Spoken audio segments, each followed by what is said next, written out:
Maid lost her job.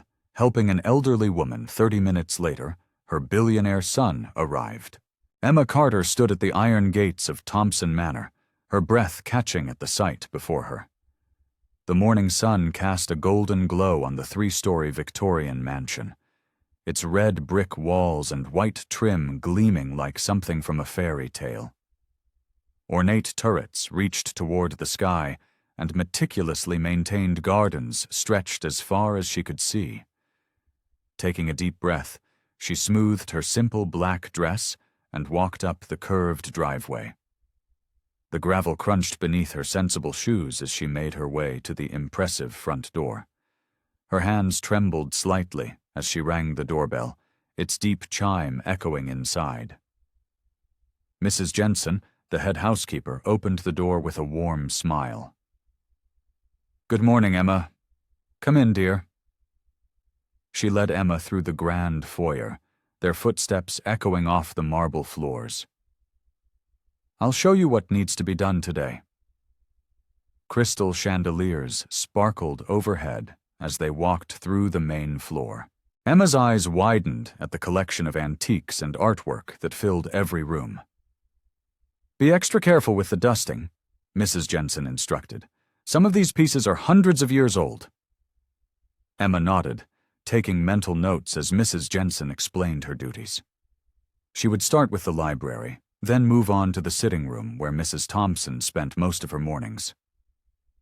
Once alone, Emma began her work, treating each delicate item with reverence. She used a soft feathered duster on the old leather-bound books and polished the wooden shelves until they gleamed. The morning light streamed through tall windows, dancing across the room's rich furnishings. When she entered the sitting room, she found Mrs. Thompson exactly where Mrs. Jensen said she would be. The elderly woman sat in a worn velvet armchair by the bay window, a thin blanket across her lap. She looked small and fragile against the massive window, her silver hair catching the sunlight.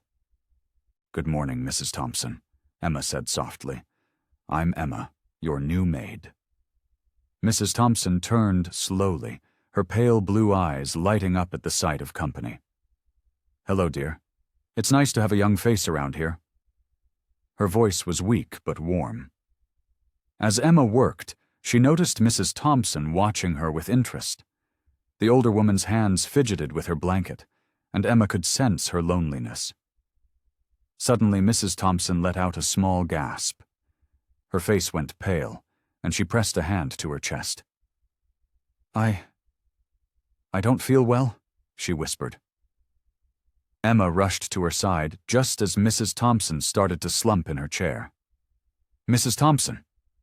She caught the elderly woman before she could fall, easing her back into the chair. "My chest hurts," Mrs. Thompson managed, her breathing labored. Beads of sweat dotted her forehead. Emma's heart raced as she grabbed the phone from the side table, quickly dialing the nurse's number that Mrs. Jensen had given her for emergencies. "Help is coming," she assured Mrs. Thompson, holding her trembling hand.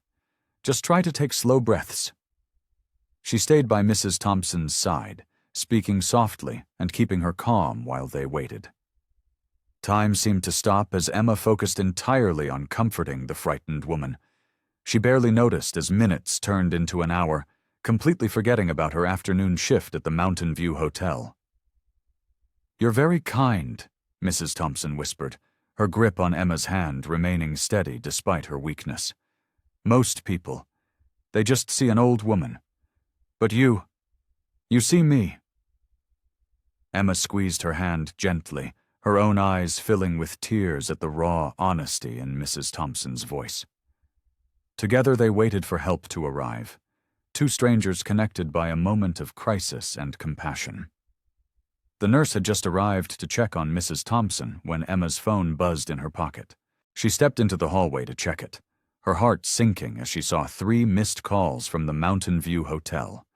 The time on her screen read 2:45 p.m. Her shift had started 45 minutes ago. Her hands shaking, Emma quickly dialed her supervisor's number.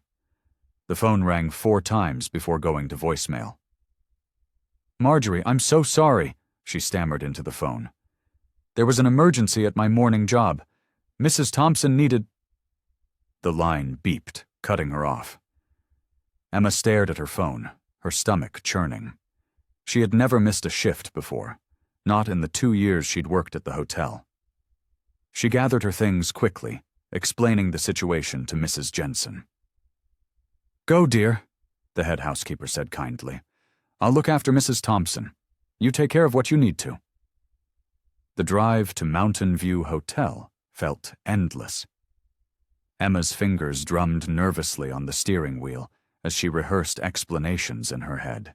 The late afternoon sun glared through her windshield as she pulled into the staff parking lot. Inside, the hotel lobby bustled with activity. A tour group was checking in, their suitcases scattered across the marble floor. Emma hurried past them toward the employee area, her sensible shoes clicking against the polished surface. She found Marjorie Hale in the break room, her arms crossed and her expression stern. The supervisor's carefully styled gray hair and pressed uniform made Emma suddenly aware of her own disheveled appearance. "Mrs. Hale, I can explain," Emma began, her voice trembling. "There was an emergency at my other job. An elderly woman needed medical attention and I—" "Save it, Emma." Marjorie's voice was cold and sharp. "This isn't the first time your other job has interfered with your duties here. You left us short-staffed during peak check-in time." "It won't happen again," Emma promised, her eyes stinging. "Please, I need this job." Marjorie shook her head. "We need reliable employees who show up for their shifts. You abandoned your post without so much as a phone call. I'm sorry, but I'm going to have to let you go." The words hit Emma like a physical blow. She stood there, frozen, as Marjorie pulled out a manila envelope. "Your final paycheck will be mailed to you," Marjorie continued, her tone businesslike. "Please turn in your name badge and uniform by the end of the week." Emma's fingers fumbled with her name tag, the small piece of plastic suddenly feeling heavy in her hands. She placed it on the break room table, aware of curious glances from her former co-workers passing by the door. The walk through the lobby felt like a walk of shame. Emma kept her head down, fighting back tears that threatened to spill over. The same tour group was still there, their excited chatter a stark contrast to the hollow feeling in her chest. Outside, she sat in her car for several long moments, gripping the steering wheel as reality sank in. The hotel job had paid most of her bills. Without it, she'd barely be able to make rent next month. With no other option, Emma started her car and headed back to Thompson Manor. The grand house loomed ahead of her, its windows gleaming in the late afternoon sun. She parked in her usual spot, uncertainty weighing heavy on her shoulders as she walked up to the service entrance. Emma slipped back into Thompson Manor through the service entrance, her footsteps heavy on the polished hardwood floors. The afternoon sun cast long shadows through the tall windows, making the antique furniture glow with a warm, amber light. Her eyes were still puffy from crying in the car, and she quickly dabbed at them with her sleeve before anyone could notice. The mansion felt different now, both a refuge and a reminder of what she'd lost. The familiar scent of lemon polish and old wood wrapped around her as she made her way up the grand staircase to Mrs. Thompson's room. Mrs. Jensen met her in the hallway. "The doctor gave her something for the pain," the head housekeeper whispered. "She's been asking for you." Emma nodded, taking a deep breath to compose herself. She knocked softly on Mrs. Thompson's door before entering. The elderly woman was propped up against her pillows, looking small and fragile in the large four-poster bed. The curtains had been drawn back, allowing the late afternoon light to fill the room. "There you are, dear," Mrs. Thompson said, her voice tired but warm. She patted the chair beside her bed. "Come, sit with me for a while." Emma settled into the cushioned chair, forcing a smile onto her face. Her hands fidgeted in her lap as she tried to focus on Mrs. Thompson, rather than her own troubles. "How are you feeling?" she asked, adjusting the older woman's blanket. "Much better now?" Mrs. Thompson replied, studying Emma's face with keen eyes that seemed to see right through her cheerful facade. "But you look troubled, my dear." Emma shook her head quickly. "It's nothing, Mrs. Thompson. You shouldn't worry about—" "Nonsense," Mrs. Thompson interrupted gently. "I may be old, but I'm not blind. Something's happened, hasn't it?" The kindness in her voice made Emma's carefully constructed composure crack. She looked down at her hands, trying to hold back fresh tears. I lost my other job," she admitted quietly. "At the hotel. I missed my shift because I was here when you—" She trailed off, not wanting to mention the medical emergency. Mrs. Thompson reached out and placed her thin hand over Emma's. Her skin felt like tissue paper, but her grip was surprisingly firm. "Because you stayed to help an old woman who needed you," she finished, offering Emma a knowing smile that held both gratitude and understanding. Before Emma could respond, Mrs. Thompson reached for her bedside table drawer. Her movements were slow but deliberate as she withdrew a small white envelope. "I want you to have this," she said, pressing it into Emma's hands. Emma felt the weight of cash inside and immediately tried to hand it back. "Oh no, Mrs. Thompson, I couldn't possibly—" "You can, and you will," Mrs. Thompson insisted, her blue eyes twinkling with determination. "You showed me true kindness today, Emma. Let me show you some in return." "But—" "No buts," Mrs. Thompson said firmly. "Consider it a thank you for staying with me when I needed someone. I know what it cost you." Emma looked down at the envelope, tears welling in her eyes again, this time from gratitude. She knew arguing would only upset Mrs. Thompson, so she carefully tucked the envelope into her pocket. "Thank you," she whispered, her voice thick with emotion. Mrs. Thompson squeezed her hand once more, that knowing smile still playing on her lips. "Sometimes, my dear, doing the right thing comes at a price, but it has its own rewards too." The morning light streamed through the mansion's windows, catching dust motes dancing in the air as Emma polished the grand mahogany table in the foyer. The gentle circular motions of her cloth against the wood had become almost meditative, helping her forget about yesterday's troubles.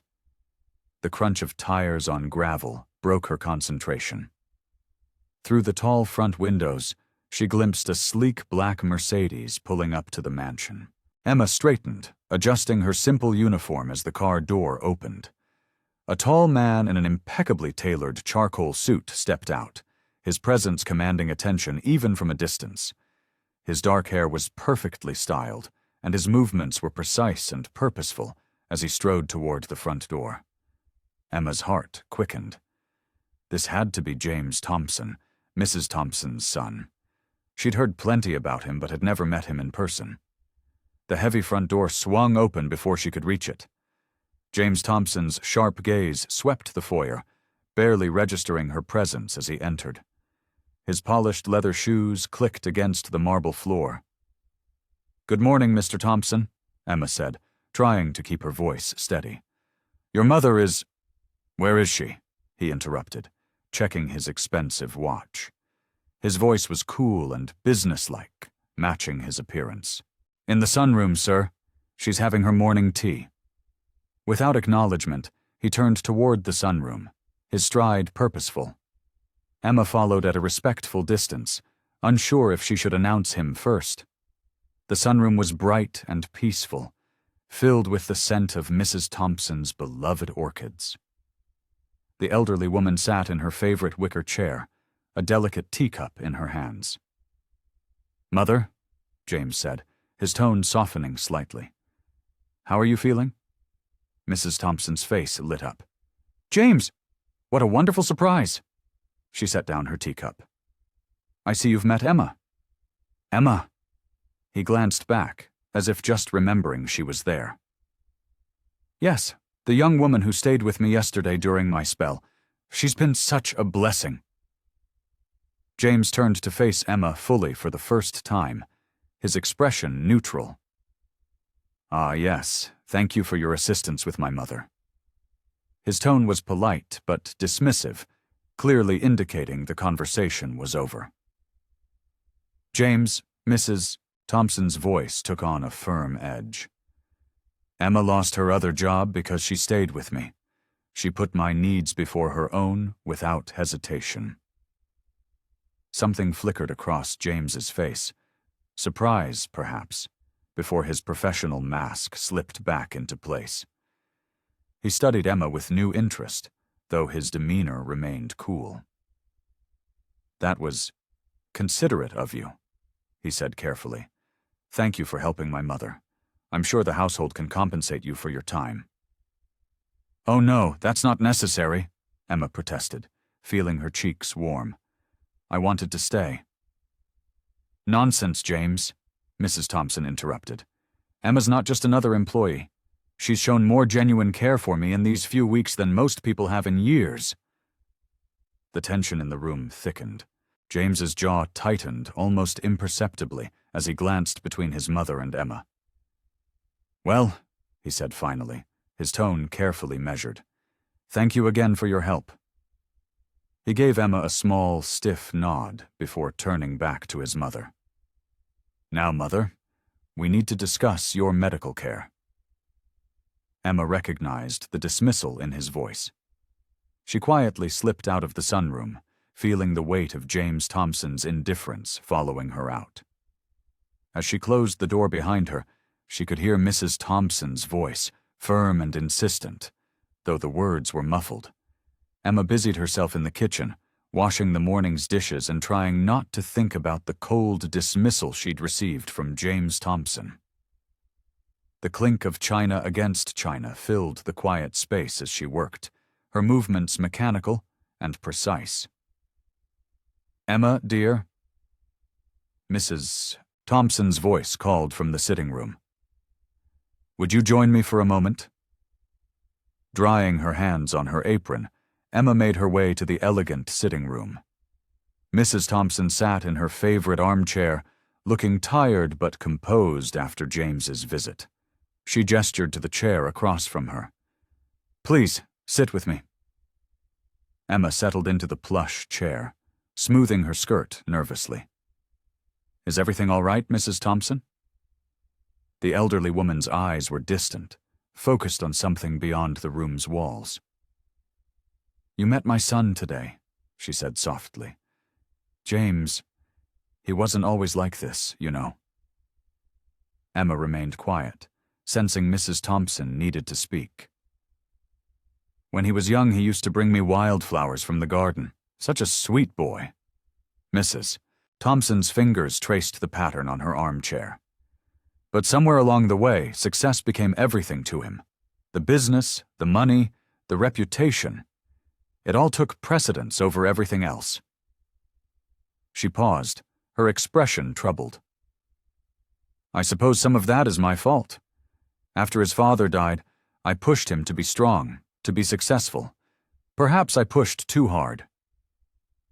"He seems very accomplished," Emma offered gently. Mrs. Thompson gave a small, sad laugh. "Oh yes, he's accomplished everything he set out to do. He's built an empire, made a name for himself. But at what cost?" She shook her head.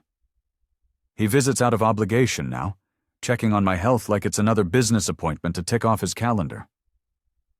Emma watched as Mrs. Thompson's eyes grew misty. The older woman reached for her handkerchief, dabbing at the corners of her eyes. "Do you know, Emma, in all the times he's visited since my health began failing, not once has he simply sat with me? Not once has he asked about my garden, or my friends, or anything beyond my medical care." Mrs. Thompson's voice wavered slightly. "But you stayed with me yesterday when I was frightened. You held my hand and talked to me about simple things, about life and hope.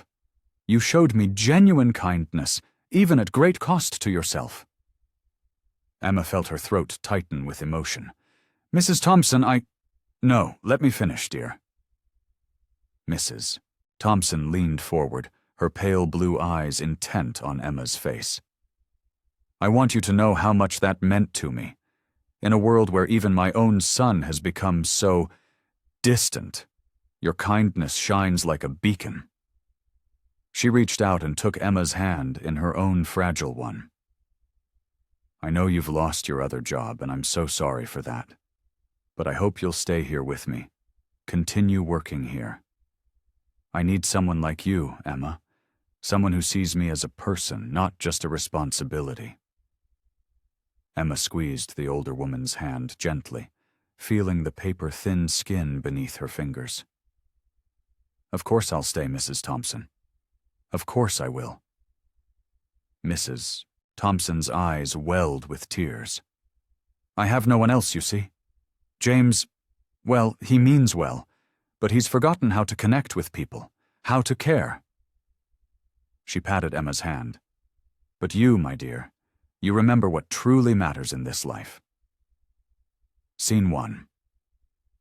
The morning sun filtered through the mansion's tall windows, casting long shadows across the polished hardwood floors. Emma had arrived early, determined to get a head start on her duties. She was arranging fresh flowers in the foyer when the front door swung open without warning. James Thompson strode in, his tailored suit as impeccable as the day before. His presence filled the space, making the grand entrance hall feel suddenly smaller. Emma nearly dropped the crystal vase she was holding. Good morning, she managed, trying to steady her hands. James glanced at his watch, a gesture that seemed more habit than necessity. Miss Carter, isn't it? Yes, sir, Emma Carter. He nodded curtly, running a hand through his dark hair. For a moment, he seemed less sure of himself than yesterday, almost hesitant. I need to speak with you. Privately. Emma followed him into the study, a room she usually only entered to dust. The walls were lined with leather-bound books, and a massive mahogany desk dominated the space. James didn't sit. Instead, he paced behind the desk, his movements betraying an unusual tension. My mother seems to trust you, he said finally, stopping to face her. She spoke quite highly of you yesterday after I left. Emma shifted uncomfortably under his intense gaze. Mrs. Thompson is very kind. Kind, yes, but not usually so quick to trust. He drummed his fingers on the desk. I have a situation that requires discretion and someone who understands my mother's needs. Emma waited, unsure where this was heading. I need an assistant, he continued. Someone who can help manage both my mother's care and certain aspects of my business that involve her. The role would be more involved than your current position. I don't understand, Emma said carefully. I'm just a maid, Mr. Thompson. I don't have any business experience. What you have is my mother's trust, he replied. That's more valuable than an MBA right now. The business aspects can be taught. He pulled out a chair, gesturing for her to sit.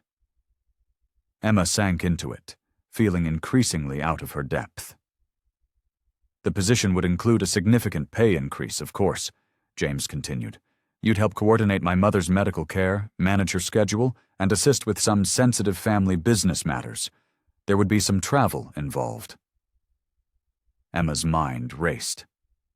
Yesterday, this man had barely acknowledged her existence. Now he was offering her a job she felt completely unqualified for. May I ask why now? Why me? James's expression tightened almost imperceptibly. My mother's health is more precarious than she lets on. I need someone who can be there when I can't. Someone who actually... He paused, choosing his words carefully. Cares about her well-being. Emma folded her hands in her lap to keep them from trembling. When would you need an answer? Today, preferably. I can have the paperwork drawn up immediately. He pulled out a business card and placed it on the desk between them. Think about it. Call my office with your decision by 5. Without waiting for a response, he strode out of the study, leaving Emma alone with the pristine white card on the desk. She picked it up, running her thumb over the embossed lettering. The weight of the opportunity, and its implications, felt overwhelming. Through the study window, she watched James climb into his waiting car. The vehicle pulled away smoothly, leaving her with more questions than answers. What exactly did James Thompson want from her? And how could she, with no experience in his world of high-stakes business and wealth, possibly meet his expectations? Emma sat across from James in his mother's sunroom, watching him fidget with his expensive pen. The late morning light caught the crystal wind chimes hanging by the window, sending little rainbows dancing across the white walls. It was strange seeing such a powerful man look so unsure of himself. "Mother wants me to reach out to my father's family," he said finally, his voice tight. "She thinks it's time to mend old wounds." Emma's hands folded neatly in her lap as she absorbed this information. "Your father's family, they're the Caldwells, aren't they?" James looked up sharply. "How did you know that?" "Mrs. Thompson mentioned them once or twice," Emma explained gently. "Usually when she's looking through old photo albums. She keeps one in the drawer of her bedside table." James ran a hand through his perfectly styled hair, mussing it slightly. "I wouldn't even know where to begin. They haven't spoken to us since the funeral, and that was 15 years ago." Emma hesitated, then spoke carefully. "Actually, I might know something that could help. Last week, when I was helping Mrs. Thompson sort through some old correspondence, she mentioned her sister-in-law, Martha, your aunt. She lives in Bedford Hills." "Bedford Hills?" James repeated, surprise evident in his voice. "That's less than an hour away." "Yes," Emma nodded. "And from what Mrs. Thompson said, Martha still sends her a Christmas card every year. She just never knew how to respond." James stood up and walked to the window, his reflection clear in the glass. "Mother never told me about the Christmas cards." "I think she was afraid of pushing you," Emma said softly. "She knows how difficult your father's death was for you." He turned back to face her, his expression guarded. "And you think we should what? Just show up on Martha's doorstep?" "No," Emma shook her head. "But I could make a phone call first. Sometimes it's easier for someone outside the family to break the ice. I could explain that Mrs. Thompson would like to reconnect, see if they're open to it." James studied her for a long moment, his hands in his pockets. "You'd do that?" "Of course," Emma said. "Mrs. Thompson has been very kind to me, and family is important." He walked back to his chair and sat down heavily. "I'm not sure about this. These people, they blamed Mother for Father's death. Said she pushed him too hard, made him work too much." "Maybe 15 years is long enough for those wounds to start healing," Emma suggested. "People change. Sometimes they just need an opportunity to show it." James picked up his pen again, turning it over in his hands. The silence stretched between them, broken only by the gentle tinkling of the wind chimes. Finally, he nodded. "All right," he said, though his voice was still uncertain. "Make the call. But don't promise anything. And don't tell Mother yet. I don't want to get her hopes up." Emma felt the weight of his trust settle on her shoulders. This wasn't just about making a phone call. It was about helping to heal a family torn apart by grief and misunderstanding. "I understand," she said. "I'll be careful." James stood up, straightening his jacket. "Thank you," he said stiffly, clearly uncomfortable with showing gratitude. "Let me know what you find out." Emma watched him leave, knowing that beneath his cool exterior, he was probably as anxious about this as his mother would be. She pulled out her notebook and wrote down the name. Martha Caldwell, Bedford Hills. Such a small piece of information, but it felt like the key to unlocking a door that had been sealed shut for far too long. Emma stared up at the gleaming Thompson Enterprises tower, its glass exterior reflecting the morning sun. Her sensible shoes, perfectly fine for working at the mansion, suddenly felt inadequate against the click-clack of designer heels around her. Taking a deep breath, she pushed through the revolving doors into the pristine lobby. "Welcome to Thompson Enterprises," a security guard greeted her. "May I see your ID?" Emma fumbled in her purse for the temporary badge she'd been issued. Everything felt different here. The air smelled like leather and expensive coffee, nothing like the comforting scent of furniture polish and old books at the mansion.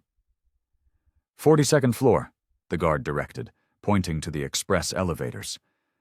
The elevator was packed with people in tailored suits, all staring at their phones. Emma smoothed her modest navy dress, wondering if she should have spent her last paycheck on something more corporate. The higher they climbed, the tighter her chest felt. When the doors opened to the executive floor, Emma stepped into a world of glass, chrome, and white marble. A tall woman with perfectly styled gray hair approached her. "Emma Carter? I'm Patricia Wells, Mr. Thompson's executive secretary. I'll be showing you the ropes." Her handshake was firm, professional. "Follow me." Patricia led her through a maze of cubicles to a desk positioned just outside James's office. "This is your station. The computer's set up with all the necessary programs. First priority is managing Mr. Thompson's calendar." Emma sat down, taking in the dual monitors and sleek phone system with more buttons than she'd ever seen. Patricia pulled up a complex scheduling program. "Red meetings are non-negotiable. Yellow can be moved in emergencies. Green are flexible." Patricia's perfectly manicured nail pointed at various colored blocks. "You'll need to coordinate with offices in London, Tokyo, and New York, so mind the time zones." The morning became a blur of information. Client protocols, security clearances, catering preferences, travel arrangements. Emma's head spun as she tried to absorb it all. "Mr. Thompson takes his coffee black, no sugar, at exactly 9:30 a.m. and 2:30 p.m., Patricia continued. "The kitchen is down the hall, third door on the right. Never let his cup get cold." At that moment, James strode past, barely glancing their way. "Morning briefing in 5 minutes," he called over his shoulder. Emma scrambled to gather a notebook and pen, following Patricia into the conference room. 8 executives sat around a massive table, all looking expectantly at James. Emma tried to make herself invisible as she took notes. The day rushed by in a whirlwind of phone calls, emails, and calendar adjustments. Emma barely had time to eat the sandwich she'd packed, taking quick bites between tasks. Every time she mastered one thing, 3 more challenges appeared. By 7 o'clock, most of the office had cleared out. Emma's feet ached, and her eyes burned from staring at screens all day. But her desk was organized, tomorrow's schedule was set, and she'd managed not to make any major mistakes. James emerged from his office, briefcase in hand. "Good first day," he said, pausing at her desk. It wasn't exactly praise, but his tone was less sharp than usual. "Thank you, Mr. Thompson," Emma replied, gathering her things. The drive back to the mansion felt longer than usual. Emma's mind kept racing through all the new procedures and protocols she needed to remember. But as she pulled up to the familiar iron gates, some of the tension left her shoulders. Inside, the mansion's warm lights welcomed her home. Mrs. Thompson was still awake, sitting in her favorite chair with a book. "There you are, dear," she smiled. "How was your first day?" Emma sank into the chair opposite her, finally allowing herself to relax. "It was intense," she admitted, the comfortable atmosphere of the mansion washing over her like a soothing balm. Emma sat at her desk, studying James's meticulously organized calendar. Between the board meetings and international calls, she noticed something missing: any meaningful time with his mother. Taking a deep breath, she gathered her courage and knocked on his office door. "Come in," James called, not looking up from his laptop. "Mr. Thompson," Emma began, clutching her tablet. "I've been reviewing your schedule, and I thought perhaps we could add some regular dinners with your mother." James's fingers paused over the keyboard. "I check on her when I can." "Yes, but—" Emma shifted her weight, but stood her ground. "What if we made it official? Every Wednesday evening. I could arrange everything. Your mother's favorite dishes, proper table settings, maybe even some family photos on display." James leaned back in his chair, studying her with those calculating eyes. "You want to turn business meetings into family dinners?" "They don't have to be just business meetings," Emma said softly. "Your mother misses you." Something flickered across James's face, so brief Emma almost missed it. He turned to look out his wall of windows, silent for a long moment. "Fine. Set it up, but keep it simple." Emma didn't wait for him to change his mind. She threw herself into the preparations, working with Mrs. Thompson's cook to plan special menus. She found old family photos in the mansion's library and had them professionally cleaned and framed. Each Wednesday, she made sure fresh flowers graced the dining room table. The first dinner was stiff, with James checking his phone every few minutes. But Emma persisted. She placed the photos strategically around the room, making them impossible to ignore. Mrs. Thompson would pick them up, sharing stories about each one.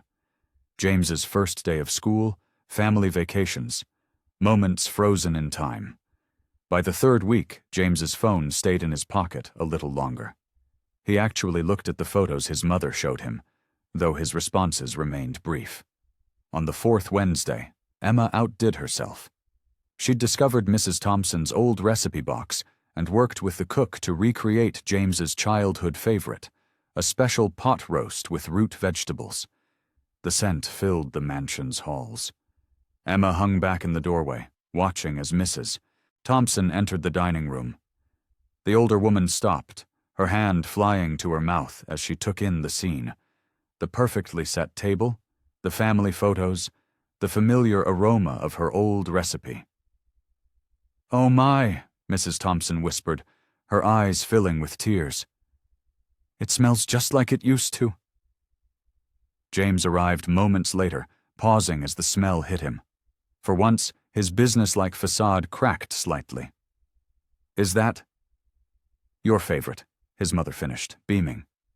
"Emma found my old recipe box."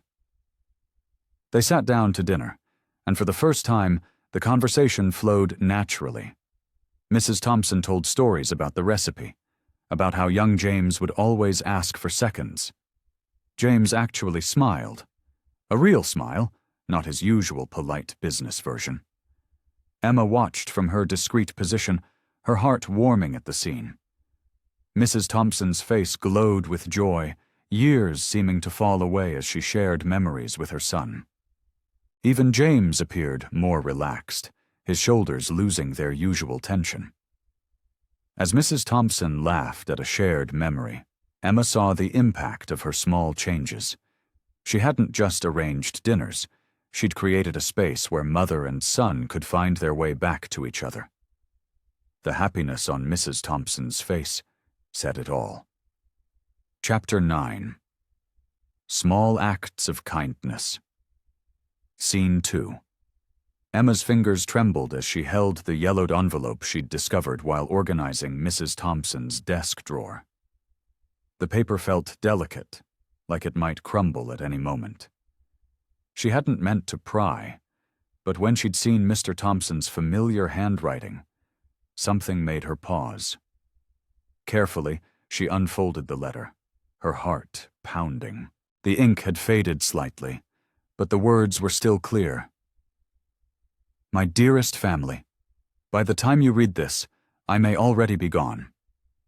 The doctors say I don't have much time left, and there are things I need to say while I still can. The argument that tore us apart seems so meaningless now, Pride and stubbornness kept me from reaching out sooner, and that will be my greatest regret. Thomas, my brother, I was wrong about the business deal. You were right to be cautious, and I should have listened. Sarah, my sister, I miss your Sunday dinners and the way you always made everyone feel welcome. Mother, I'm sorry I didn't visit more often. My final wish is for our family to find its way back together. James will need you all, even if he doesn't know it yet. He's so much like me, too focused on success to see what really matters. Please forgive me. With love, William Thompson. Emma wiped away a tear, her chest tight with emotion. She thought about Mrs. Thompson, sitting alone in her big house, and James, buried in his work, both of them carrying this weight of unfinished business. She knew she should probably wait for James's approval, but something told her this couldn't wait. After some research online, she found Thomas Thompson's contact information. Her hands shook as she dialed the number. Hello? A gruff voice answered. Mr. Thompson? I'm calling about your brother William. The conversation lasted nearly an hour. Thomas's voice softened as they talked, especially when Emma mentioned Mrs. Thompson's declining health. He shared stories about their childhood, about William's stubborn streak, about the family they used to be. When Emma finally hung up, she knew she had to tell James immediately. She found him in his office, reviewing contracts. Mr. Thompson, she said, her voice steady despite her nerves. I found something you need to see. James looked up, annoyed at the interruption. Can it wait? No, sir. It's about your father. His expression changed instantly. Emma placed the letter on his desk, explaining how she'd found it. As James read, she watched his face carefully. His usual mask of indifference slipped, revealing something raw and vulnerable underneath. Emma took a deep breath. I contacted your Uncle Thomas. James's head snapped up. You what? He wants to see you and your mother. He said he's been thinking about reaching out for years, but didn't know how. James stood up, running a hand through his perfectly styled hair. You had no right to— You're right, Emma interrupted, surprising herself with her boldness. But your father's last wish was for his family to heal, and your mother— She needs this. You need this. James stared at her for a long moment, his expression unreadable. Then, slowly, he sank back into his chair, still holding the letter. Tell me what my uncle said. Emma felt something shift between them as she shared the details of her conversation with Thomas. James listened intently, asking questions, showing more emotion than she'd ever seen from him. When she finished, he looked at her differently, not as his assistant or his mother's maid, but as someone who understood what needed to be done when he couldn't see it himself. Thank you, Emma, he said quietly, still holding the letter, for doing what I should have done years ago. Emma sat in Mrs. Thompson's sunlit parlor, carefully arranging the older woman's afternoon tea. The delicate china clinked softly as she poured the steaming liquid, the familiar scent of Earl Grey filling the air. Outside, autumn leaves danced in the breeze, creating shifting patterns of light and shadow across the antique Persian rug. He was such a sensitive child, Mrs. Thompson mused, her weathered hands smoothing the blanket across her lap. Always trying to make his father proud, perhaps too hard. Emma settled into the chair beside her, noting how Mrs. Thompson's eyes grew distant with memories. Was he always so reserved? Oh no, Mrs. Thompson shook her head, a sad smile playing at her lips. James used to laugh so freely. He'd come running into this very room, showing me pictures he'd drawn or telling me about the books he'd read. She paused, taking a careful sip of tea. Everything changed when he turned 12. What happened then? Emma asked softly, watching Mrs. Thompson's face. William, his father, started grooming him for the business. Suddenly, it wasn't enough to get good grades. James had to be perfect. No more art classes, no more creative writing. Everything became about business, success, making the Thompson name proud. Mrs. Thompson's voice cracked slightly. I watched my little boy disappear behind spreadsheets and business plans. Emma thought about James in his pristine office, always perfectly composed, never a hair out of place. He must have felt so much pressure. William meant well, Mrs. Thompson continued, but he didn't see what it was doing to James. The day James got his first B in school, the lecture that followed. After that, James stopped sharing his report cards. He just said, "Everything's fine," and retreated to his room to study more. Emma remembered how James had dismissed her that first day, his eyes cold and businesslike. It made more sense now. "He built walls to protect himself," she murmured. "Exactly." Mrs. Thompson reached for Emma's hand. "And when William died, those walls got higher. James threw himself into the business, determined to prove himself worthy of his father's legacy. He stopped coming to family dinners, missed holidays, always too busy with work. But he's here now," Emma pointed out gently. "Because of you, dear." Mrs. Thompson squeezed her hand. "I see how he's different when you're around. Less guarded, perhaps. Yesterday I actually saw him smile, really smile, when you challenged his opinion about the family reunion plans." Emma felt her cheeks warm. "I was probably out of line. No, you were honest. James needs that. He's surrounded by people who tell him what he wants to hear." Mrs. Thompson's eyes grew serious. "But he's so used to keeping people at arm's length. I worry." "That it's too late?" Emma finished quietly. Mrs. Thompson studied her face for a long moment, a knowing look in her eyes. "Be patient with him, Emma. Those walls weren't built in a day, and they won't come down in a day either." Emma glanced out the window, watching the autumn leaves continue their dance. She thought about James's rare, genuine smile, the vulnerability she'd glimpsed when he read his father's letter, the way his shoulders seemed to carry the weight of expectations no one was even placing on him anymore. "I just hope," Emma began, then stopped herself. Mrs. Thompson patted her hand. "Time, dear. Sometimes that's all we need. And sometimes—" She glanced meaningfully at Emma. "We need someone brave enough to show us there's more to life than the walls we build."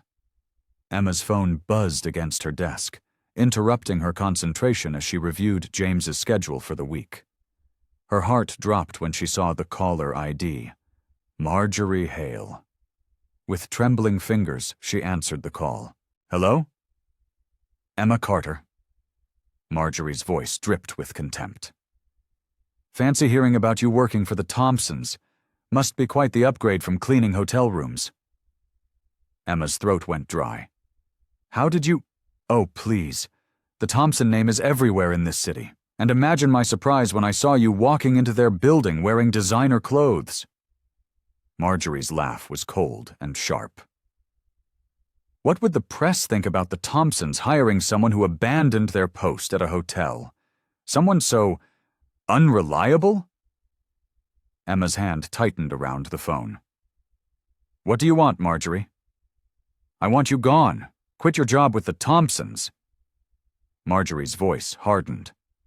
"Or I'll make sure everyone knows about your past. How you left guests waiting, how you couldn't be trusted. Do you think James Thompson would keep you around after that?" The threat hung heavy in the air. Emma's chest tightened as she thought about everything she'd built here. Mrs. Thompson's trust, James's gradual acceptance, the meaningful work she was doing to help heal their family. "You have until the end of the week," Marjorie said. "Choose wisely." The line went dead. Emma sat at her desk, her hands shaking. The modern office suddenly felt cold and hostile. She glanced at the family photo on James's desk. him as a young boy with his parents, and felt tears welling up in her eyes. Later that evening, she found herself in Mrs. Thompson's sitting room, the weight of Marjorie's threats crushing her spirit. Mrs. Thompson noticed immediately that something was wrong. "Emma, dear, you look troubled," Mrs. Thompson said, gesturing for Emma to sit beside her on the plush sofa. The older woman's concerned eyes studied her face. Emma's composure crumbled. Through tears, she told Mrs. Thompson everything about Marjorie's call, the threats, her fear of losing everything she'd worked for. Mrs. Thompson listened quietly, her weathered hands folded in her lap. When Emma finished, the older woman reached out and took her hand. "My dear girl," she said softly, "do you know what I see when I look at you? I see someone who chose kindness over duty that day you stayed with me. Someone who sees people, not positions or power." She squeezed Emma's hand. "That's worth more than any reputation." "But what if she goes through with it?" Emma whispered. "What if James needs to know the truth of who you are, not some twisted version from a bitter woman." Mrs. Thompson's voice grew firm. "You've shown nothing but dedication and compassion since you arrived here. I'm proud of you for that." Emma wiped her eyes. "I don't want to leave. This feels like home." "Then stay," Mrs. Thompson said simply. "Stay and fight for what you believe in. That's what matters. Not what others might say about you, but what you know in your heart is right." Looking into Mrs. Thompson's kind eyes, Emma felt her fear begin to recede. The older woman was right. She couldn't let Marjorie's threats drive her away from the place and people she'd grown to care about deeply. Emma straightened her shoulders, a new determination filling her chest. Whatever came next, she would face it honestly and with courage. She'd earned her place here, not through deception, but through genuine care and hard work. That was something no threat could take away. Emma sat in the corner booth of a quiet cafe, fidgeting with her coffee cup. The morning sun streamed through the windows, casting long shadows across the polished wooden tables. She had chosen this place carefully, neutral ground, peaceful, away from the imposing presence of the Thompson mansion. Her phone buzzed. A text from Sarah Thompson Brooks, Daniel's niece. "Just parked. Blue sweater." Emma smoothed her skirt and took a deep breath. This meeting had taken weeks to arrange, dozens of careful phone calls and emails. Sarah had been hesitant at first, her responses guarded and brief. The weight of decades of family tension hung over every exchange. The cafe door chimed. A woman in her 40s entered, wearing a blue sweater just as promised. Her features carried echoes of the Thompson family, the same determined set to her jaw that Emma recognized in James, the same graceful bearing as Mrs. Thompson. "Sarah?" Emma stood, extending her hand. "I'm Emma Carter. Thank you so much for coming." Sarah's handshake was firm but brief. "I'm still not sure why I'm here," she said, sliding into the booth. "The Thompsons made their feelings clear years ago." "That's not entirely true," Emma said gently. She pulled out an old photograph Mrs. Thompson had given her, a family Christmas gathering from 30 years ago. "Mrs. Thompson, your aunt. She misses her family deeply." Sarah's fingers trembled slightly as she took the photograph. "I remember this day," she whispered, "before everything fell apart, before Uncle Daniel." "He was a proud man," Emma acknowledged, "but Mrs. Thompson never wanted the distance that grew between the families. She's been hoping to reconnect, especially now." Sarah studied the photograph for a long moment. "And James? What does he think about all this?" "He's learning to open his heart again," Emma said carefully. "Would you be willing to visit the mansion? Just for a short while?" Sarah's hesitation was visible. years of hurt warring with longing in her expression. Finally, she nodded. For Aunt Margaret. She was always kind to me, even after. The drive to the mansion was quiet, tension building with each mile. Emma could see Sarah's knuckles whitening on the steering wheel of her car as they followed behind. When they arrived, Mrs. Thompson was waiting in the garden, her face lighting up at the sight of her niece. "Sarah," Mrs. Thompson breathed, opening her arms. "My dear girl." Sarah stood frozen for a moment before rushing forward into her aunt's embrace. Emma stepped back, giving them space as years of unspoken words flowed between them. From the corner of her eye, Emma noticed movement at the window. James stood there, watching the scene unfold.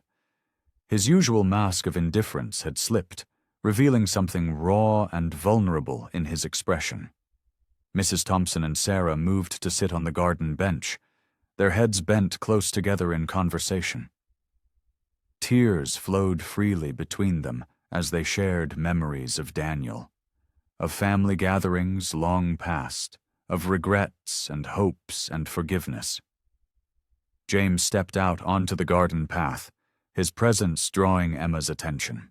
For once, he made no attempt to hide behind his businessman's facade. His eyes were fixed on his mother and cousin, watching their reconciliation with a mixture of wonder and something that looked almost like longing. "I never thought," he murmured, more to himself than to Emma. "Father always said they wanted nothing to do with us." Emma touched his arm gently. "Sometimes people just need a bridge back to each other." They stood together in silence, witnessing the healing of a family wound that had festered for far too long.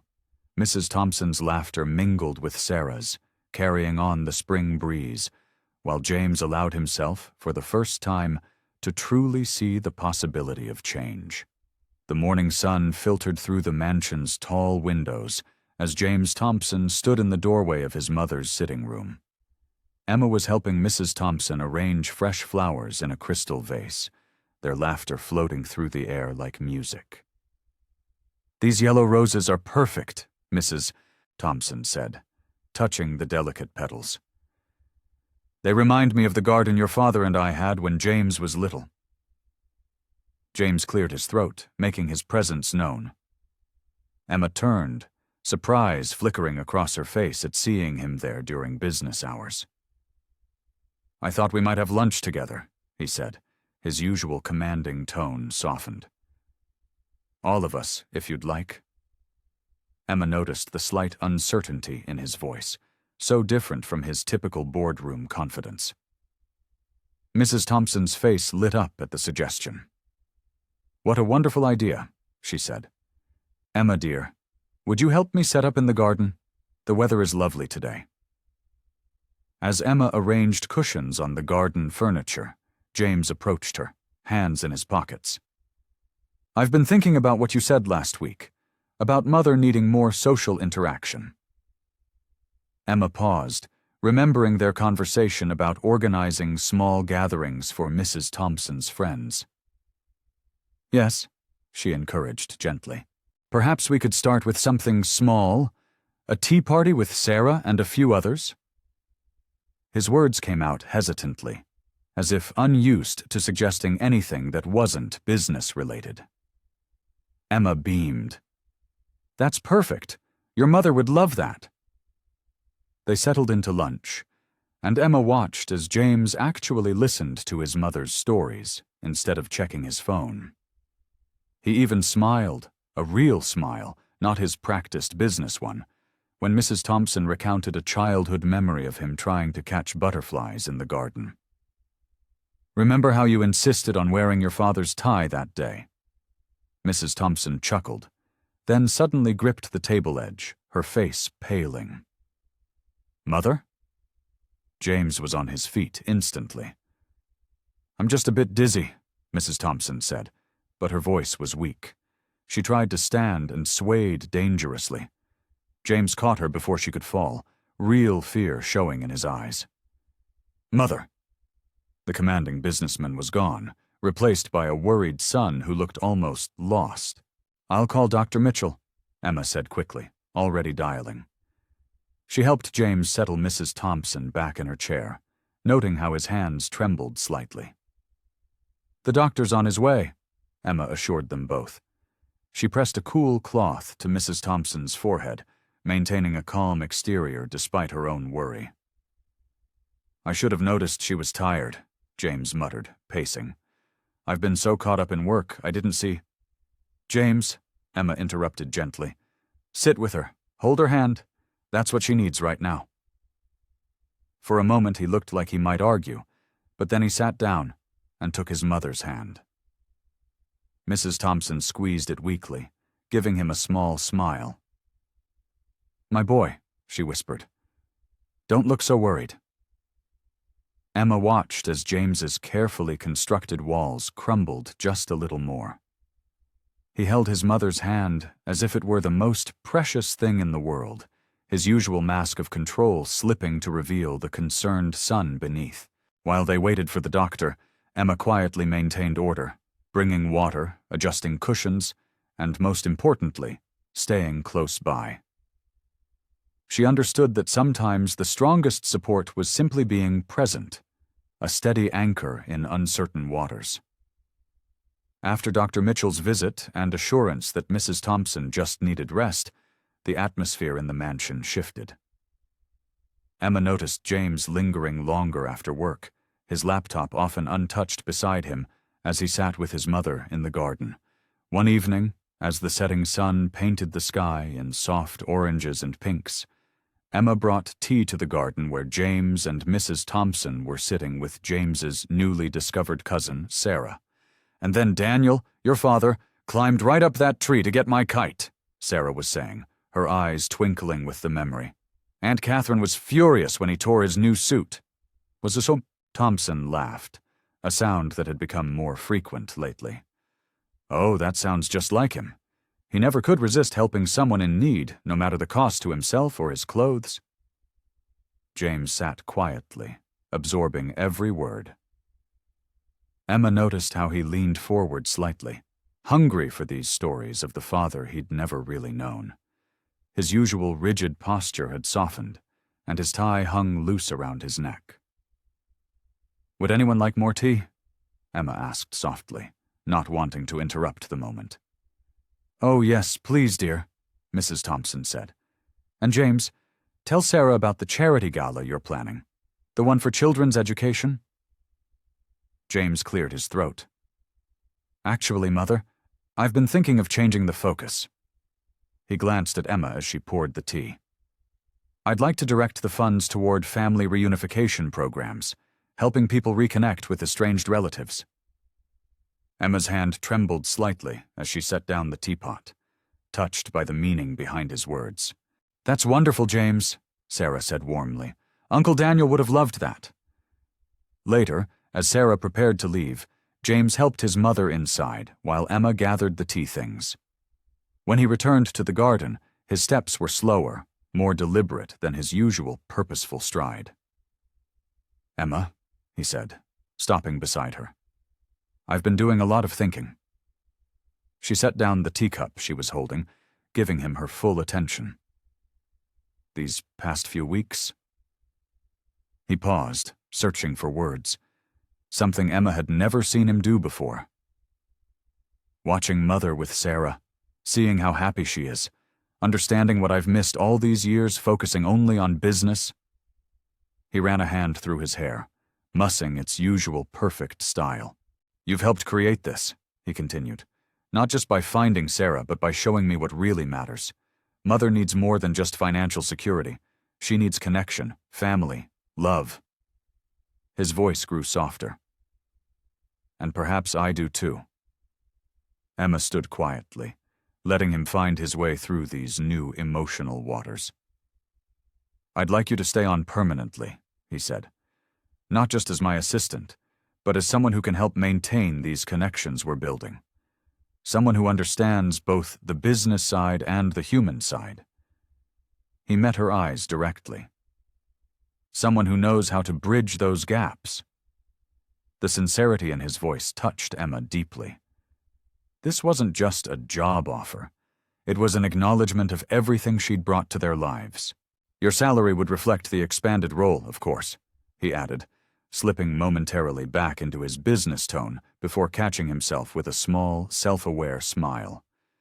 But more importantly, you'd be helping me, continue this journey of reconnection. The morning light streamed through the floor-to-ceiling windows of James's office as Emma spread out several documents on his desk. Her neat handwriting covered sticky notes arranged across a large calendar, mapping out the upcoming family gatherings Mrs. Thompson had requested. "Your mother wants to host a proper tea party next Wednesday," Emma said, pointing to a yellow note. She specifically mentioned wanting to use her grandmother's china set. James leaned over the calendar, his shoulder nearly touching hers. "The antique set in the glass cabinet? I haven't seen those used since I was a child." "Yes, and she wants to invite Sarah and her children." Emma smiled, remembering Mrs. Thompson's excitement when discussing the plans. She said it's time to pass down some family stories along with the tea. James nodded, his expression softening. "Mother seems more energized lately. I noticed she's been going through old photo albums." "She has," Emma confirmed, pulling out a carefully written list. "Actually, she asked if we could help her organize a family history project.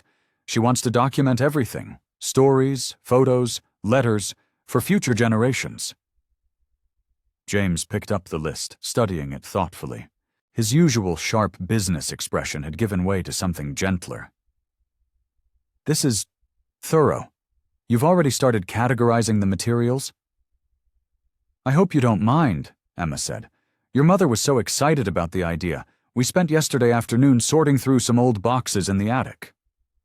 "No, I don't mind at all." He placed a hand on her shoulder briefly.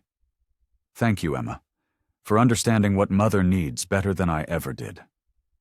Across town, at the Golden Palm Hotel, Marjorie Hale stood at the front desk, her face pinched with displeasure as she listened to one of her staff members. "Are you certain?" she asked, her perfectly manicured nails tapping against the polished desk. "Emma Carter is working for the Thompsons?" The young bellhop nodded eagerly. "Yes, ma'am. My cousin works security at Thompson Tower. Says she's there almost every day, working directly with James Thompson himself." Marjorie's lips curved into a thin smile. "How interesting. The same Emma Carter who couldn't even manage her cleaning shifts here is now rubbing elbows with billionaires." She turned away from the desk, her heels clicking against the marble floor as she walked toward her office. Passing by the hotel's exclusive Sky Lounge, she noticed Gerald Morrison, editor of the city's most notorious gossip column, having his usual morning coffee. "Gerald, darling," she called out, changing direction. "I haven't seen you in ages. Would you join me for a coffee? I have the most fascinating story to share." Emma, meanwhile, was leaving the coffee shop across from Thompson Tower, carrying 2 cups of James's preferred artisanal blend. As she approached the building's entrance, she heard familiar voices around the corner. "The Maid, are you sure?" a man's voice asked incredulously. "Absolutely," came the unmistakable sound of Marjorie's voice. "She was nothing but a cleaning girl here at the hotel. Now suddenly she's involved with the Thompsons' private affairs. There has to be more to the story." Emma froze, her hands tightening around the coffee cups. "Interesting angle," the man replied. "The mysterious rise of a former maid in one of the city's most prestigious families. Our readers would eat that up." "Oh, there's more," Marjorie continued, her voice dripping with satisfaction. "Much more. Let me tell you about her background." Emma's heart pounded as she quickly stepped back, taking a different entrance into the building. The coffee cups trembled in her hands as she heard Marjorie's last words float around the corner, words that made her blood run cold. Emma's heart sank as she stared at the morning newspaper on her desk. The headline screamed in bold letters, Mysterious Maid's Meteoric Rise in Thompson Empire. Below it was a grainy photo of her walking into Thompson Tower, followed by unflattering speculation about her relationship with the family. Her hands trembled as she read the article. It painted her as an opportunist who had wormed her way into the Thompson household, questioning her sudden promotion from hotel maid to trusted family confidant. The story even hinted at ulterior motives behind her involvement in the family's reconciliation efforts. Her phone buzzed incessantly with notifications from social media. Anonymous commenters picked apart every aspect of her life, creating wild theories about her background. Some suggested she was a gold digger. Others claimed she was manipulating Mrs. Thompson's fragile emotional state. "Miss Carter." James's secretary appeared at her desk. "Mr. Thompson would like to see you immediately." Emma's stomach churned as she made her way to James's office. Through the glass walls, she could see him pacing, phone pressed to his ear. His expression was thunderous. "This is unacceptable," he was saying as she entered. "I want to know who leaked this information to the press." He ended the call and turned to face her. "Have you seen it?" he asked, gesturing to the newspaper on his desk. "Yes," Emma replied quietly. "James, The board is concerned," he cut her off, running a hand through his perfectly styled hair. "They're questioning my judgment in hiring you, suggesting it reflects poorly on the company's image." Outside his office, Emma could see people stealing glances at her through the glass walls. Whispers followed her everywhere now, like shadows she couldn't shake. In the conference room next door, several board members were gathered, their disapproving looks boring into her back. One of them, an older man with steel-gray hair, was speaking loudly enough for his voice to carry. "It's unprecedented," he was saying. "A maid given access to sensitive family matters? What was Thompson thinking?" James noticed them too. His jaw tightened as he strode to the conference room, Emma trailing behind him. "Gentlemen," he said sharply, "I'd appreciate it if you'd direct your concerns to me directly rather than engaging in gossip." The gray-haired man straightened. "James, we're merely expressing concern about the company's reputation. This situation has attracted unwanted attention." "Miss Carter has shown nothing but dedication to my mother's well-being," James replied firmly. "Her background is irrelevant to her current position." But even as he defended her, Emma noticed the slight hesitation in his voice, the way his eyes flickered with uncertainty when he glanced at her. The seed of doubt had been planted. Later that afternoon, Emma overheard him in his office, speaking to his financial advisor. "Run a complete background check," he was saying quietly. "I need to know everything. If there's anything suspicious in her past, anything at all." Emma felt her chest tighten. The trust they'd built over the past months seemed to be crumbling under the weight of public scrutiny. James's defense of her had been professional, calculated, but his private actions revealed his growing suspicions.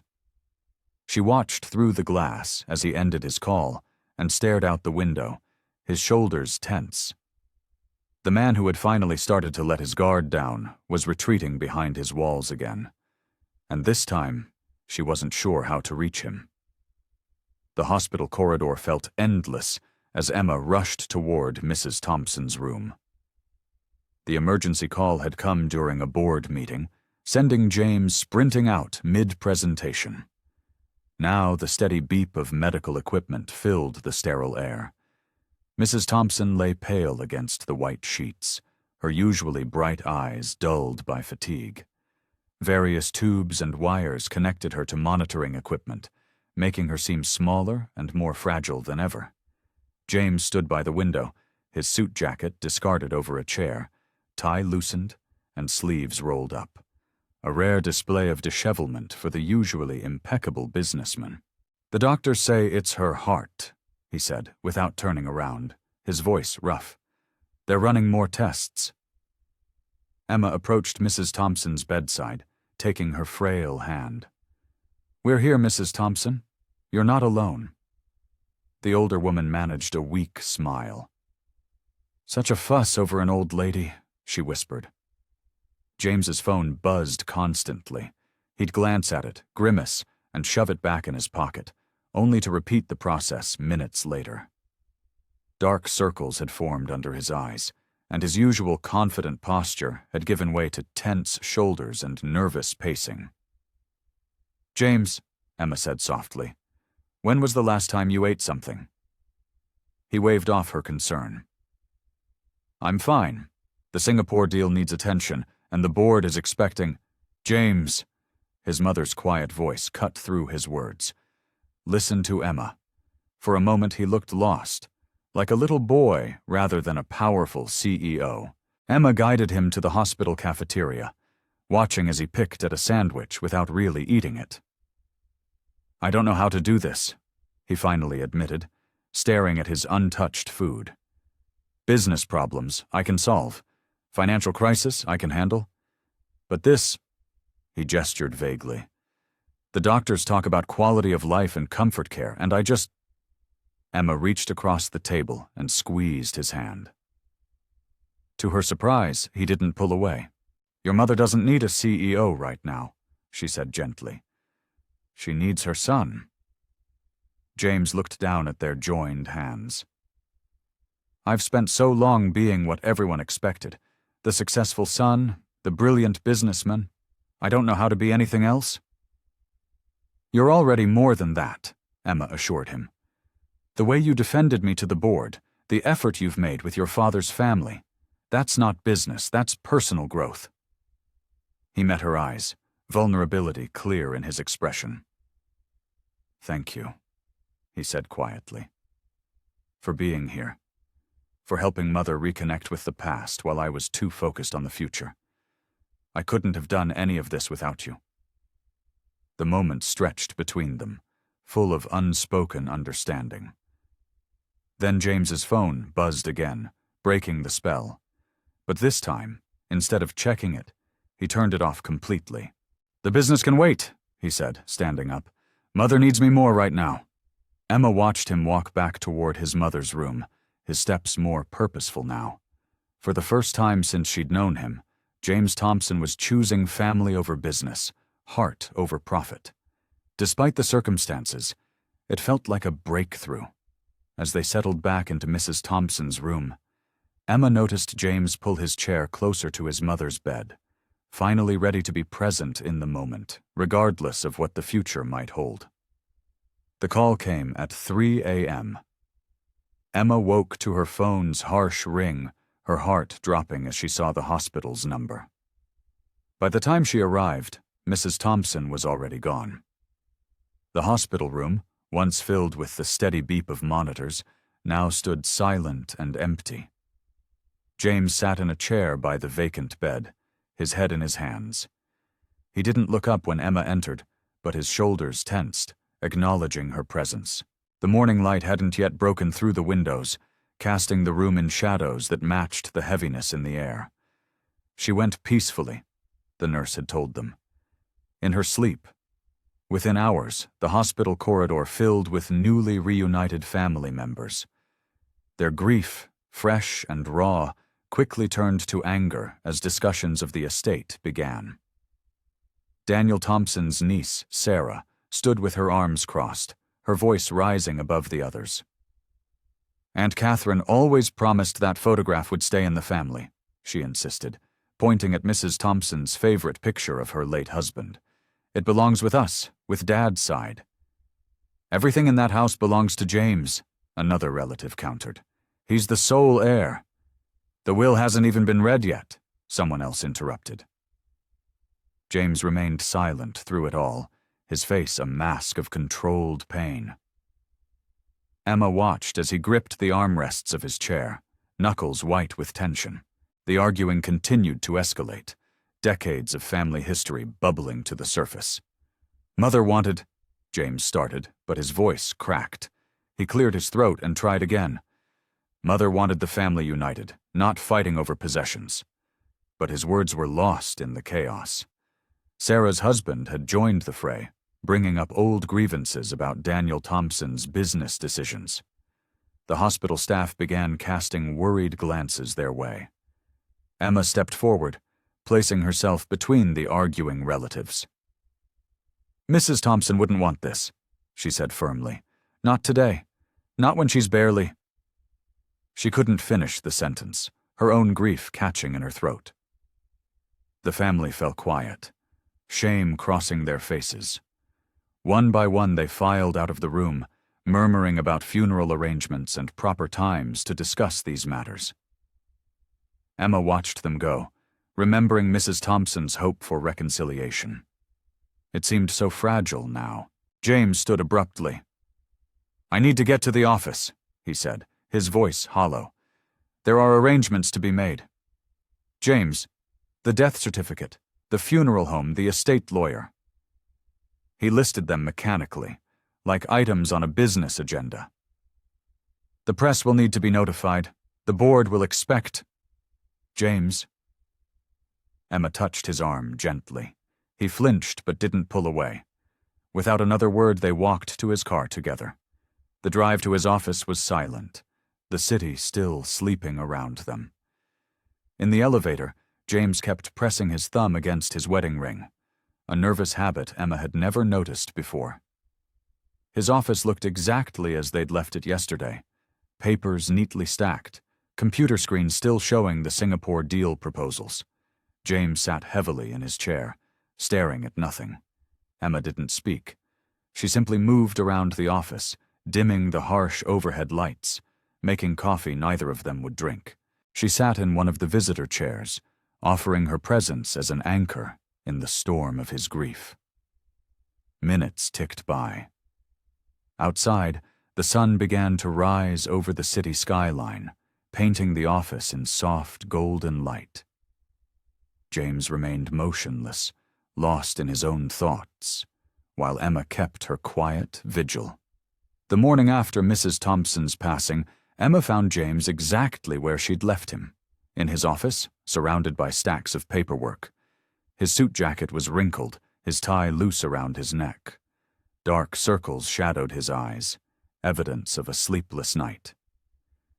"You need to rest," Emma said softly, placing a fresh cup of coffee on his desk. James barely glanced up. "There's too much to do. The estate papers, the company statements, Your mother deserves more than paperwork," Emma interrupted. Her voice was gentle but firm. "She deserves to be remembered, James. Really remembered." He stiffened, his hands pausing over the keyboard. "What do you suggest?" "A memorial. Not just a funeral. A celebration of her life. Something that brings together all the people she touched, all the family members she wanted to reconnect with."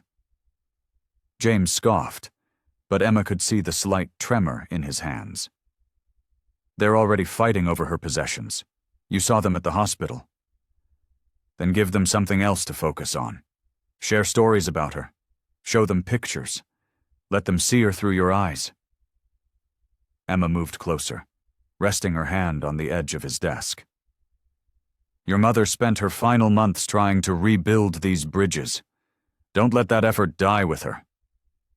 James pushed back from his desk, running a hand through his disheveled hair. "I don't know how to do this, Emma. I was never good at the personal stuff. That was Mother's strength. Then let me help you." Emma pulled up a chair beside him. "Tell me about her.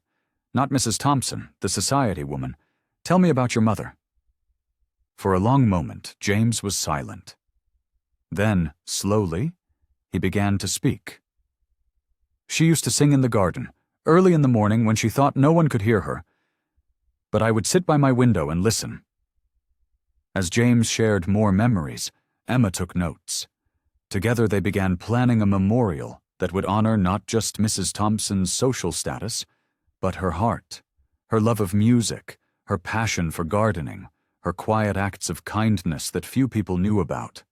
3 days later, the Thompson Mansion's garden was transformed. Photos of Mrs. Thompson through the years decorated the paths. Her favorite flowers, White roses and purple irises filled every corner. The string quartet played the classical pieces she had loved. James stood at the podium, looking out over the gathered crowd. Family members, both estranged and close, sat together. Business associates mingled with old friends. Even some of the mansion's staff had come to pay their respects. My mother, James began, his voice wavering slightly, was the kind of person who could find beauty in the smallest things. A bird's song at dawn, the first bloom of spring, a family dinner.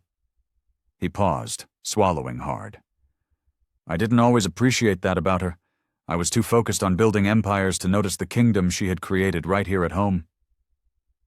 Emma watched from the side as James continued, his usual business polish giving way to raw honesty. He spoke about his regrets, about the time he'd lost focusing on the wrong things. But he also spoke about hope. The hope his mother had never lost, even in her final days. She believed in second chances, James said, looking directly at his father's family members. She believed in forgiveness, and most importantly, she believed in love's power to heal old wounds. The Thompson Industries conference room buzzed with anticipation. Reporters from major business publications filled the seats, their cameras and notepads ready. The morning sunlight streamed through the floor-to-ceiling windows, reflecting off the polished wooden table where James Thompson stood, looking more at peace than he had in weeks. Today marks a new chapter for Thompson Industries, James began, his voice clear and confident. In honor of my mother's legacy, we're expanding our philanthropic division, and I'm proud to announce the person who will be leading this initiative. Emma sat in the front row, her hands clasped tightly in her lap. She wore a simple navy blazer and pencil skirt, professional but understated, just like her approach to everything else. Emma Carter, James continued, gesturing toward her, has shown extraordinary dedication to our family's values. She came to us as a housekeeper but proved to be something far more valuable, a bridge builder, a person who sees the humanity in everyone she meets. Emma felt her cheeks warm as dozens of eyes turned to her. She managed a small smile, thinking of Mrs. Thompson and how she would have loved this moment. Miss Carter will oversee our new charitable foundation, focusing on family reunification programs and elderly care initiatives. These were causes close to my mother's heart, and there's no one better suited to carry forward her vision. From the back of the room came a sharp, familiar laugh. Emma didn't need to turn around to know it was Marjorie Hale, her former supervisor from the hotel. She'd somehow managed to get into the press conference. "Excuse me, Mr. Thompson?" Marjorie called out, her voice dripping with false sweetness. "But are you aware that Miss Carter was fired from her previous position for abandonment of duty? Is this really the kind of person you want representing your mother's legacy?" A tense silence fell over the room. Emma's heart pounded, but before she could speak, James's voice cut through the quiet. "Actually, Ms. Hale, I'm very aware of the circumstances surrounding Emma's departure from your establishment." His tone was sharp as steel. "She left her post to stay with my mother during a medical emergency. That act of compassion, putting human needs above corporate policy, is exactly why she's perfect for this role." Marjorie's face reddened. "But she's just a woman who showed more integrity in one day than many show in a lifetime," James interrupted. He moved to stand beside Emma's chair, his presence solid and supportive. "Emma taught me something invaluable. That true success isn't measured in profit margins or stock prices, but in the lives we touch and the relationships we build." The reporters scribbled frantically, cameras clicking in rapid succession. Emma could already see the headlines forming. "Billionaire businessman champions former maid," or "Thompson Industries surprising new direction." "Let me be absolutely clear," James continued, his gaze sweeping the room. "Emma Carter has my complete trust and support.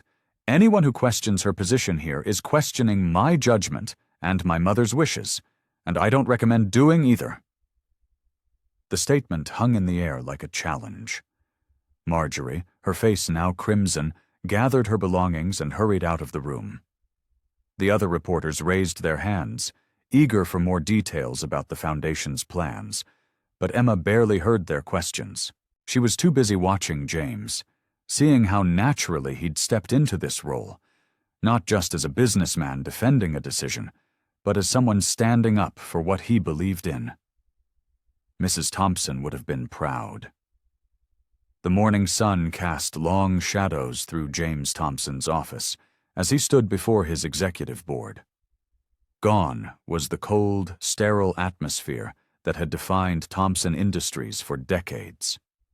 Fresh flowers brightened the conference table, and family photos, many featuring his mother, now adorned the walls. "Our quarterly numbers are strong," James began, pacing slowly. "But that's not why I called this meeting." He paused, picking up a framed photo of his mother. "For years, we've measured success purely in dollars and cents. Today, that changes." Emma watched from her seat, noting how different James looked from the man she'd first met. His shoulders were relaxed, his expression open. Even his usual perfectly pressed suit seemed softer somehow. "Starting immediately, every department will implement a family-first policy," James continued. "Flexible hours for parents, extended leave for family emergencies, on-site childcare." He gestured to the blueprints spread across the table. "The 5th floor will be converted into a senior day center, allowing employees to bring their aging parents to work." Several board members shifted uncomfortably. Harrison Wells, the oldest member, cleared his throat. "James, while these are admirable goals, the costs are already accounted for," James interrupted, his voice firm but kind, a tone Emma had heard him use with his mother. "We're not just a corporation, we're a community. My father built this company on profit margins. My mother taught me it should have been built on people." Emma smiled, remembering Mrs. Thompson's words about the importance of connection. She'd been right. Success meant nothing without family to share it with. The changes came swiftly after that. The stark white walls of Thompson Industries transformed with warm colors and family photos of employees. The break room became a gathering space where people actually gathered, sharing stories about their children and elderly parents. One afternoon, Emma found James in the new senior center, teaching an elderly gentleman how to use an iPad. The man was one of their janitor's fathers, and James sat patiently, explaining each feature with the same attention he once reserved for million-dollar deals. "You know," James said later as they walked back to his office, "I used to think efficiency meant keeping personal lives out of the workplace. But look at this." He gestured to a group of employees laughing together in the hallway. "People work better when they feel valued as human beings, not just workers." Emma nodded, thinking of her own journey from maid to foundation director. "Your mother would be so proud, James. This is exactly what she hoped for." "It's what you helped me see," he replied, stopping at his office door. "You showed me that success isn't just about what you achieve, it's about who you become along the way." Inside his office, Emma noticed the latest addition, a wall dedicated to thank you letters from employees and families who'd benefited from the new policies. Among them hung a simple note in Mrs. Thompson's handwriting, found after her passing. "True legacy isn't in what we build, but in how we love." As Emma organized the day's foundation meetings, she watched James lead a video conference with international partners. Instead of just discussing profits, he shared stories about the families they'd helped, the communities they'd strengthened. The other executives, initially skeptical, now leaned forward with interest, taking notes and asking about implementing similar programs. The Thompson Industries she'd first encountered, cold, impersonal, all about the bottom line, had transformed into something that felt more like a family. And somehow, through all of it, she'd transformed too, from a woman who cleaned houses to someone who helped build homes in the truest sense of the word. Emma sat across from James in his office, watching as he spread out documents across his mahogany desk. Sunlight streamed through the floor-to-ceiling windows, highlighting the silver in his dark hair, a reminder of the challenging months they'd weathered together. "I've been thinking," James said, his fingers drumming thoughtfully on a folder, "about all the caregivers out there like you, people who put their lives on hold to help others." He looked up, meeting her eyes. "We need to do something about it." Emma shifted in her chair, remembering her own journey from hotel maid to Mrs. Thompson's caregiver. "What do you have in mind?" "A new division," James replied, his voice warming with enthusiasm. "Focused entirely on supporting and dignifying caregiving work, training programs, support networks, proper compensation." He paused, studying her face. "And I want you to help me build it." Emma's breath caught. She twisted her hands in her lap, doubt creeping in. "James, I appreciate the offer, but I'm not sure I'm qualified. I was just a maid who transformed this entire company," James interrupted firmly, "who showed me what true care looks like, who helped heal my family." He leaned forward, his expression earnest. "Emma, you're exactly what we need." She glanced at the wall of thank you letters, remembering Mrs. Thompson's words about following her heart. "What would this involve?" James spread out several blueprints. "First, we'll establish a training center, professional development for caregivers, teaching them not just practical skills, but emotional intelligence too." He flipped through more papers. "Then, a support network connecting caregivers across the country, resources, counseling, respite care." As he spoke, Emma felt her hesitation melting away. This was what she'd always wanted to do, help others find dignity in caring for those who needed it most. "Yes," she said softly, then more firmly. "Yes, I'll help." James's face broke into a rare, genuine smile. "Perfect. Let's get started." Over the next few weeks, Emma threw herself into the work. She developed training curricula based on her own experiences, incorporating both practical skills and the emotional wisdom she'd gained caring for Mrs. Thompson. She interviewed other caregivers, learning their struggles and dreams.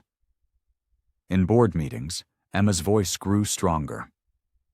When executives questioned the financial viability of their plans, she spoke with quiet authority about the human cost of undervaluing care work.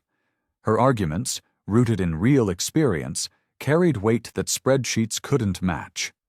The initiative expanded beyond their initial vision. Emma established partnerships with nursing schools, created mentorship programs, and designed family support systems. She brought in social workers and counselors to address the emotional toll of caregiving. One morning, as she reviewed applications for their first training cohort, James appeared in her office doorway. "The board just approved your proposal," he announced. "Full funding for the national rollout." Emma looked up from her desk, now covered with photos of families they'd helped, and letters from grateful caregivers. "Really? They approved everything?" James nodded, pride evident in his expression. "Your presentation convinced them. You're changing how people see this work, Emma, just like you changed how I see it." She touched a photo of Mrs. Thompson on her desk, remembering where it all began. "We're doing what she would have wanted," she said softly, "making sure nobody has to face these challenges alone." "And we're just getting started," James replied, handing her another folder filled with new possibilities. The gleaming glass doors of the Grand Plaza Hotel stood before Emma, so different from when she'd last walked through them in tears. She smoothed her navy blazer, touching the silver pin of the Thompson Foundation on her lapel for reassurance. Inside, the marble lobby sparkled just as she remembered. The clicking of her heels against the floor drew curious glances from the staff, some faces familiar, others new. At the front desk, Maria, her old friend from housekeeping, did a double take. "Emma, is that really you?" Maria hurried around the counter, her eyes wide with surprise. Emma embraced her warmly. "It's me, Maria. Is Marjorie in today?" "She's in her office," Maria whispered, glancing nervously towards the back. "Are you sure you want to—" "It's okay," Emma assured her with a gentle smile. "I'm not here for revenge. Actually, I'm here with an opportunity." Making her way to the staff area, Emma passed the supply closet where she'd once folded towels and sorted linens. The memories didn't sting anymore. They were just stepping stones that had led her here. Marjorie's office door was open. Her former supervisor looked up, face tightening with recognition. "Miss Carter, this is unexpected." "Hello, Marjorie," Emma said, keeping her voice steady and kind. "I was hoping we could talk." She placed her business card on the desk. "Emma Carter, Executive Director of Caregiver Initiatives, Thompson Foundation." Marjorie's eyes widened as she read it. "I'm here because we're launching a new program," Emma explained, settling into the chair across from Marjorie. "We're creating opportunities for service workers to train as professional caregivers, full scholarships, living stipends during training, and guaranteed placement after graduation." Marjorie's stern expression wavered. "And why are you telling me this?" "Because I know there are people here with huge hearts and strong work ethics, people who deserve a chance to grow." Emma pulled out several brochures. "I'm hoping you'll share these with the staff. Anyone interested in applying will have my personal recommendation." The silence stretched between them. Finally, Marjorie reached for the brochures. I may have judged you too harshly before." "We all make mistakes," Emma replied softly. "What matters is what we learn from them." In the break room, Emma shared her story with her former colleagues. She told them about Mrs. Thompson, about second chances, about finding purpose in unexpected places. Their faces lit up with hope as she explained the Foundation's mission. "You mean we could actually become certified caregivers?" asked Jenny, a young housekeeper. "With real training and everything?" "Exactly," Emma nodded. "The world needs more people who understand the importance of caring for others, and you already have those skills. You just need the opportunity to develop them." As she prepared to leave, several staff members hugged her, clutching application forms and brochures. Maria walked her to the door, beaming with pride. "Look at you now," Maria said, squeezing her hand. "You turned something bad into something beautiful." Emma stepped out into the sunlight, her heart full. The hotel stood behind her, no longer a reminder of failure, but a symbol of how far she'd come. Her phone buzzed, a message from James about their next project. She smiled, ready to embrace whatever challenges lay ahead. Her fingers touched the foundation pin again, feeling its weight, just like the weight of the responsibility she now carried. But she wasn't afraid anymore. She knew that kindness, even in the darkest moments, had the power to transform lives. Hers was living proof of that.